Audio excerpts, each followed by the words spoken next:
अभी तक हमने माँ गौरी के 7 स्वरूपों की बात की थी और आज है 8वां दिन यानी माँ गौरी का दिन।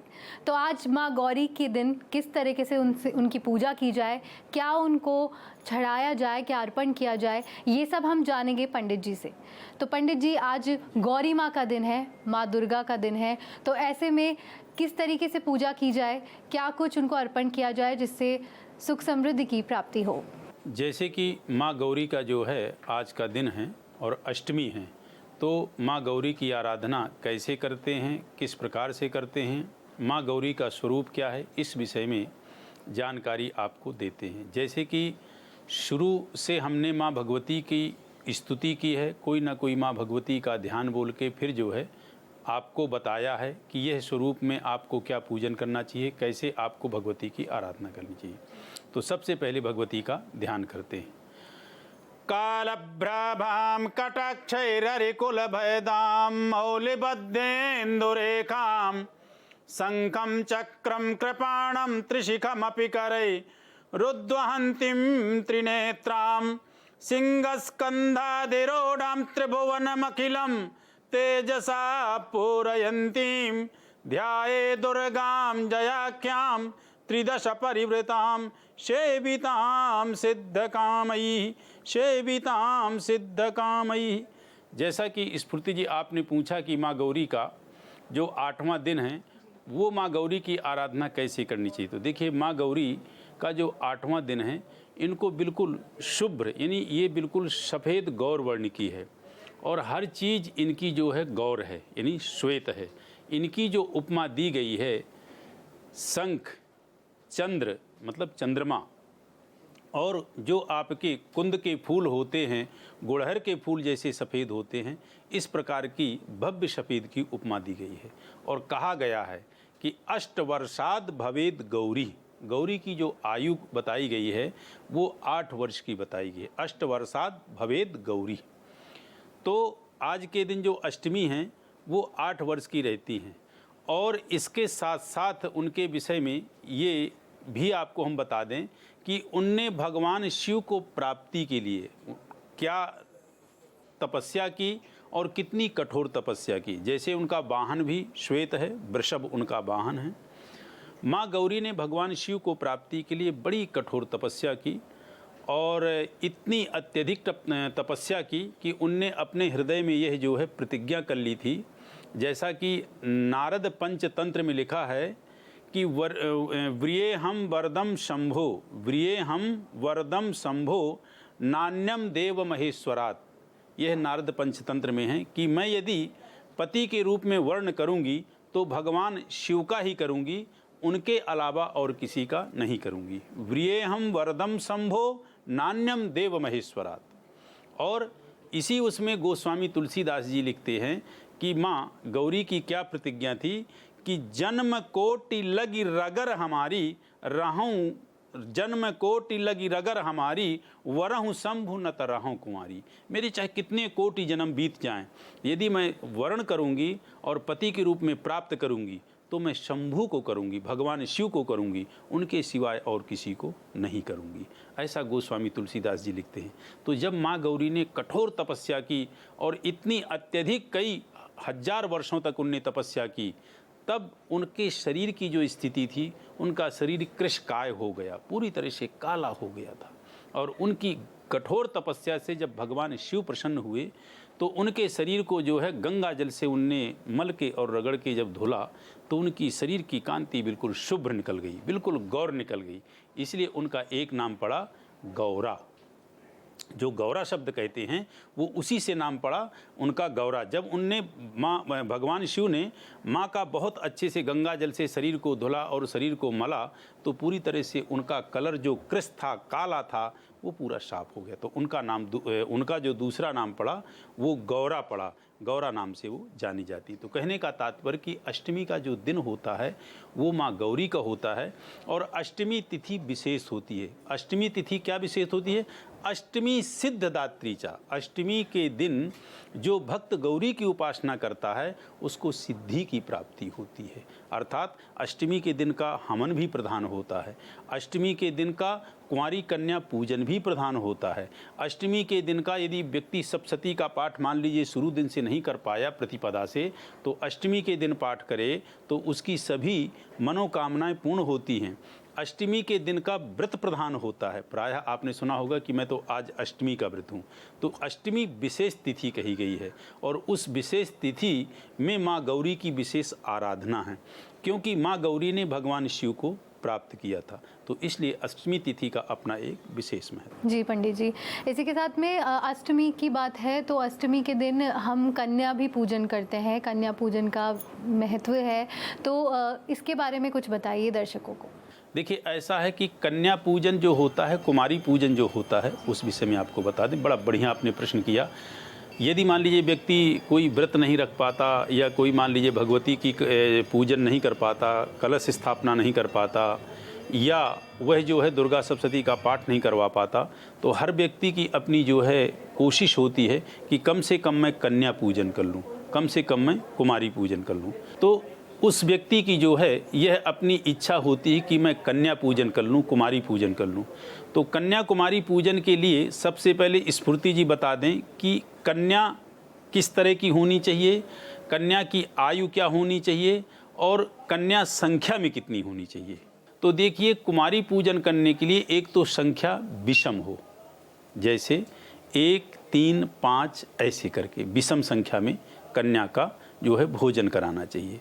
दूसरी बात क्या है कि कुमारी पूजन कन्या होनी कितने वर्ष की चाहिए, तो लिखा हुआ है साफ शब्दों में कि अष्टवर्षाद भवेद गौरी, 8 वर्ष से ऊपर नहीं होनी चाहिए।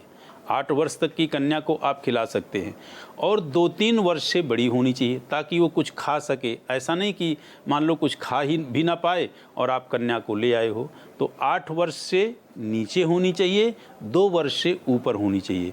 और कुमारी कन्या का पूजन जो करे, तो जैसे बाकायदे भगवती माँ का पूजन करते हैं उसी प्रकार कन्या का जो है उसके पैरों का प्रक्षालन, सबसे पहले पैर धुलना चाहिए, इसके बाद उसके जो है चंदन लगाना चाहिए, कलावा बांधना चाहिए और खाना ऐसा बनाएं कि वह जो है वो कन्याएं खा सके, स्वादिष्ट हो। और जो भी खाना परोसें वो खाना भी बड़ी सीमित मात्रा में हो, मतलब उतने मात्रा में हो जितना वो खा सके। और बाकायदे उनको कुछ ना कुछ जो है द्रव्य दक्षिणा देके उनका आशीष प्राप्त करना चाहिए, क्योंकि कुमारी का मतलब होता है साक्षात माँ भगवती। कहते हैं स्त्रियः समस्ता जगत सकला जगत्सु, सकल जगत संसार में, इस भूमंडल में जो व्यक्ति हर स्त्री में, हर कन्या में माँ का रूप देखता है वो वाकई में जो है धन्य होता है और उसी को जो है भगवती की परम कृपा की प्राप्ति होती है। तो इस प्रकार से जो है कन्या का पूजन करना चाहिए। जी पंडित जी, इसमें जिस प्रकार से भोग लगाया जाता है, कन्याओं को भी वो भोग खिलाया जाता है, माता को भी वो भोग चढ़ाया जाता है, तो जो इस दौरान भोग लगाया जाता है वो किस प्रकार से खास रहता है? देखिए, जो भोग और जो प्रसाद बनाना चाहिए वो ऐसा बनाना चाहिए कि जैसे मान लीजिए कि एक तो पूरी तरह से सात्विक हो। जी। जो पूड़ियाँ वगैरह मान लीजिए बना के खिलाते हैं तो ऐसा नहीं कि तिल के तेल का, या कोशिश करें कि घी के से जो है पूड़ियों को जो है बनाएं। और हलवा अवश्य होना चाहिए, हलवा, खीर और पूड़ी, ये 3 चीज़ें जो है अवश्य होना चाहिए। और कन्या के साथ में एक बटुक का पूजन होना चाहिए, बटुक भी होना चाहिए, यानी बालक भी होना चाहिए। बालक बड़ा ना हो, वो भी 8 वर्ष से नीचे हो और 2-3 वर्ष से बड़ा हो, क्योंकि कुमारी के पूजन में एक बटुक का होना जरूरी होता है। तो खाना ऐसा बना ले और मिष्ठान कुछ हो जिससे कि जो है उन कन्याओं को जो है अच्छे से खाने में जो है तो स्वाद भी और तृप्ति भी हो और साथ में मिष्ठान हो। तो खाना इस प्रकार का। जी, आपने कहा जैसा पंडित जी बटुक भी होना चाहिए एक, तो ऐसे में भैरू की बात होती है, तो माँ दुर्गा के साथ भैरू की पूजा की बात होती है, तो कहते हैं कि अधूरी मानी जाती है पूजा, उसके बारे में कुछ बताइए।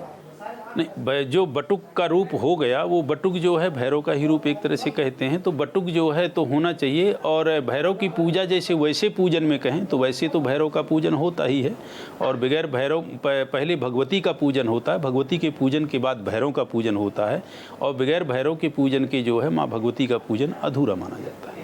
पंडित जी आगे हम बात करते हैं, जहाँ पर अष्टमी का दिन है तो अष्टमी के दिन उपवास की बात हम करते हैं। तो जो नवरात्रों के पहले दिन व्रत किया जिन लोगों ने, अब उसका पारण करना कौन सा समय उचित माना जाता है? कुछ लोग अष्टमी को बोलते हैं, कुछ लोग नवमी को, तो कौन सा उचित समय है?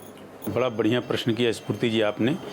देखिए, नवरात्रों का जो व्रत होता है वह व्रत अपने आप में बड़ा महत्वपूर्ण होता है, क्योंकि नवरात्रि में व्यक्ति जो व्रत रहते हैं वो अपनी अलग अलग कामना, अलग अलग जो है अपनी किसी न किसी जो है उसको पूर्ति के लिए व्रत रखते हैं, उपवास रखते हैं।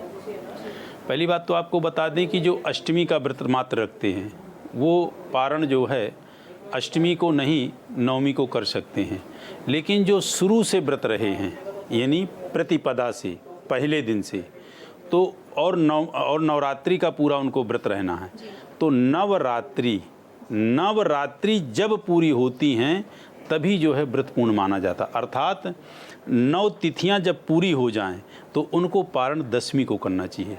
नवरात्र का मतलब होता है कि नवरात्रि व्यतीत करने के बाद फिर दशमी में उनको जो है पारण करना चाहिए, तो वह व्रत पूर्ण माना जाता है। और मान लीजिए कि वह यदि आपने व्रत प्रतिपदा को उठाया यानी पहला नवरात्रा से किया और अष्टमी को पारण कर लिया, तो क्या मतलब कहा? कुल परंपरा के हिसाब से हो सकता है कि किसी के घर परिवार में किसी के कुल में अष्टमी पूजी जाती है, किसी के कुल में नवमी पूजी जाती है, किसी के यहाँ सप्तमी पूजा जाता है, लेकिन जो व्रत का पारण होगा वो व्रत का पारण जो है नवमी पूर्ण होने के बाद ही होना चाहिए। और व्रत का एक विधान और है कि कब होना चाहिए, जब वह हवन कर ले, जब वह पूरी तरह से विसर्जित कर दे, उसके बाद उसको व्रत का पारण करना चाहिए। विसर्जन मतलब कि हवन हो जाए, हवन होने के बाद आप अपने घट का, आप अपने जौ का विसर्जन कर दें, उसके बाद जो है पारण कर लें, उसको फिर ले जा करके गंगा जी में या जमुना जी में या जहाँ भी आपको विसर्जित करना है वह एक अलग प्रक्रिया है, करते रहें। लेकिन यदि वो पूरी नवरात्रि का व्रत रहना चाह रहा है और नवरात्रि का व्रत रख रहा है, तो जब 9 दिन पूरे हो जाएंगे यानी नवरात्रि जब पूरी हो जाएंगी तो दशमी की तिथि में जो है उसका पारण होना चाहिए। ये विधान है, तभी जो है प्रतिपदा से लेकर के और नवमी तक का उसको जो पूरे नवरात्रा का उसको फल प्राप्त होगा जी। और जो अष्टमी का व्रत रह रहा है वो अष्टमी की रात्रि में नहीं, नवमी की सुबह जो है पारण कर सकता है। जो नवमी का व्रत रह रहा है वो तो दशमी में पारण कर ही लेगा। ये विधान है जी। पंडित जी, दर्शकों को बताइए कि किस प्रकार से माता गौरी की पूजा का जो विधान है वो महिलाओं या कुंवारी कन्याओं के लिए कितना महत्वपूर्ण है, गौरी माता की पूजा? जी जी, ये भी आपने बड़ा बढ़िया प्रश्न किया। माता गौरी की आराधना जो है बहुत ही ज़रूरी है। गौरी की आराधना जो अखंड सौभाग्यवती महिलाएं हैं वो भी करती हैं, और गौरी की आराधना जो है कुंवारी लड़कियां भी करती हैं। गौरी की आराधना कुंवारी लड़कियों को जो है खास करके माँ गौरी के कुंवारी रूप का पूजन करनी चाहिए। जहाँ पे जिस मंदिर में माँ गौरी का कुंवारा रूप हो यानी कन्या का रूप हो, कुंवारी कन्या का रूप हो मंदिर में, वहाँ उनको पूजन करना चाहिए। क्यों कि आप देखिए रामायण काल में माँ जगत जननी सीता ने माँ गौरी के कुंवारे रूप का ही पूजन किया था। जब कुंवारी रूप का पूजन करने गई थी वो, तो वहाँ उनको अशोक वाटिका में नहीं, पुष्प वाटिका में भगवान प्रभुराम पहली बार मिले थे। जब जो है वो कुंवारी पूजन के लिए माँ गौरा के मंदिर गई थी, माँ गौरा के जो है कुंवारी पूजन करने गई थी, वहाँ पे भगवान प्रभुराम से उनकी मुलाकात हुई थी। इसके विषय में जो है गोस्वामी तुलसीदास जी ने बहुत अच्छा जो है वर्णन किया है और कहते हैं कि जय जय जय गिरिराज किशोरी, जय महेश मुख चंद्र चकोरी। तो जय जय गिरिराज किशोरी, वहाँ भी उन्होंने यही वर्णन किया कि जय जय गिरिराज अर्थात गिरिराज की किशोरी। तो जिन कन्याओं को भी अपने अच्छे वर, अच्छे घर और अच्छे जीवन साथी की कामना करनी है, उन कन्याओं को माँ गौरी के कुंवारे रूप का ही पूजन करना चाहिए। और अष्टमी में तो खास करके कुंवारी कन्याओं को माँ गौरी का श्रृंगार अवश्य करना चाहिए। और अष्टमी में खास करके जो अखंड सौभाग्य के लिए कामना करती हैं स्त्रियाँ, उनको भी माँ गौरी का श्रृंगार करना चाहिए। और श्रृंगार होता क्या चीज़ है? देखिए, श्रृंगार में जो जो चीज़ चढ़ती है, जैसे मान लीजिए कि सिंदूर चढ़ता है, चूड़ी चढ़ती है, बिछिया चढ़ती रहती है, काजल लगता है, तो सबका एक अलग अलग महत्व होता है। कहते हैं जो सिंदूर चढ़ाते ना, तो सिंदूरम शोभनम रक्तम सौभाग्यम सुखवर्धनम कामदम मोक्षदम चैवा सिंदूरम प्रतिगृह्यताम। सिंदूरम शोभनम रक्तम सौभाग्यम सुखवर्धनम, वह सौभाग्य को जो है प्रदान करता है, यानी अखंड सौभाग्य को प्रदान करता है। सिंदूरम शोभनम रक्तम सौभाग्यम सुखवर्धनम कामदम मोक्षदम चैवा सिंदूरम प्रतिगृह्यताम।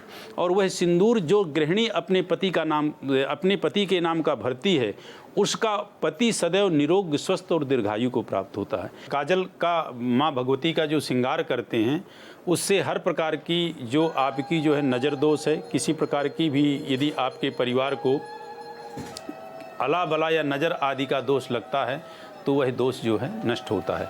तो श्रृंगार अवश्य जो है अष्टमी के दिन गौरी का करना चाहिए, क्योंकि श्रृंगार विशेष कहा गया है।